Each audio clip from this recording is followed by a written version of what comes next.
విజయవాడ సాయికృష్ణ కేసులో జరిగిన అన్యాయం విషయంలో ఆ తల్లికి, ఆ కుటుంబానికి ఎవరు న్యాయం చేయగలరని మీరు నమ్ముతున్నారు? ప్రజలు ఎవరిని నమ్ముతున్నారు ఈ విషయంలో? 1 పవన్ కళ్యాణ్, 2 వైఎస్ జగన్.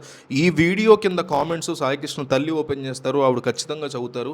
ప్రజలు ఈ విషయంలో ఎవరిని నమ్మితే బెటర్ అని అనుకుంటున్నారో ఆవిడకి అర్థం అవ్వాలి. సో ప్రతి ఒక్కళ్ళు మిస్ అవ్వకుండా 1 పవన్ కళ్యాణ్, 2 వైఎస్ జగన్ వీళ్ళిద్దరిలో ఎవరు ఆ తల్లికి, ఆ కుటుంబానికి, అతనికి సంబంధించిన అంశంలో నిజానిజాలు బయటికి రాబట్టే దమ్ముంది వీళ్ళిద్దరిలో ఎవరికైనా ప్రజలు అనుకుంటున్నారో కామెంట్ సెక్షన్ ఓపెన్ చేస్తారు. ఆవిడ ఓపెన్ చేయగానే ఆవిడకి అర్థమయ్యేలాగా కనీసం 1000 కామెంట్లు వేసేలా చూడండి. ఆవిడ క్లియర్ కట్గా అర్థం అవ్వాలి. రాష్ట్ర వ్యాప్తంగా పెను సంచలనం సృష్టించినటువంటి సాయికృష్ణ కేసు ఇప్పుడు అనుకున్నట్టుగానే ఒక పెద్ద మలుపు తిరుగుతోందని చెప్పుకోవాలి. ఈ కేసు విషయంలో మొదటి నుంచి వైఎస్ఆర్ కాంగ్రెస్ పార్టీ నాయకులు వ్యక్తం చేస్తున్నటువంటి అనుమానాలు నిజమవబోతున్నాయా అంటూ వైసీపీ వీడియో అంటోంది. సాయికృష్ణ యొక్క లాకప్ డెత్ విషయంలో పోలీసులు నాటకాలు ఆడుతున్నారని, సమయం గడిచే కొద్దీ సాక్ష్యాల్ని మాయం చేసేందుకు ప్రయత్నం చేస్తున్నారు అని వైసీపీ నేతలు చాలా స్పష్టంగా చెప్తున్నటువంటి పరిస్థితి ఉంది.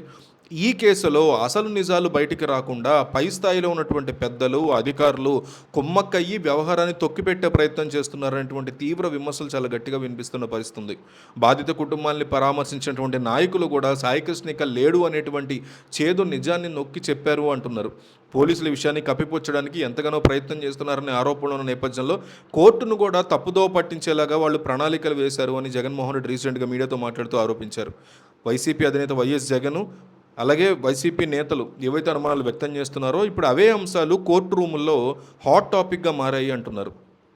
ఈ కేసు విచారణ సందర్భంగా హైకోర్టు తీవ్ర ఆగ్రహాన్ని వ్యక్తం చేసే అవకాశం ఉంది అని, ఎందుకంటే పోలీసులు కోర్టు ముందు హాజరయ్యి సాయికృష్ణ కోసం ఇంకా వెతుకుతున్నాము అని, తమకు మరింత సమయం కావాలి అని మంత్ ఎండ్ కనుక వాళ్ళు కోరితే ఖచ్చితంగా న్యాయస్థానం అసహనం ప్రదర్శించే అవకాశం ఉందంటున్నారు. సాధారణంగా పోలీసులు ఏం చెప్తే అది కోర్టులు నమ్ముతాయి అనేటువంటి ధీమాతో ఉన్న అధికారులకు గట్టి ఎదురుదెబ్బ తగిలే అవకాశం ఉందంటున్నారు. ఒక వ్యక్తి పోలీస్ కస్టడీలో ఉంటూ అదృష్టం కావడం, ప్రాణాలు కోల్పోవడం లాంటి తీవ్రమైనటువంటి అంశాలని కోర్టు చాలా సీరియస్గా పరిగణించే ఛాన్సెస్ ఉంటాయి. నిందితులుగా ఉన్నటువంటి పోలీసులు ఈ కేసును విచారిస్తే బాధితులకి న్యాయం ఎలా జరుగుతుంది అని ప్రశ్నిస్తూ న్యాయమూర్తి ఉగ్రరూపం దాల్చినటువంటి పరిస్థితి ఉంది. పోలీస్ స్టేషన్ పరిధిలో జరిగినటువంటి ఈ ఘోరానికి కేవలం ఒక చిన్న అధికారి మాత్రమే బాధ్యుడు కాలేడు అని, దీని వెనక పెద్దల హస్తం ఉంది అనేటువంటి అనుమానాలకి బలం చేకూరుస్తూ కోర్టు తనదైనటువంటి శైలిలో విచారణను ముందుకు తీసుకెళ్లింది.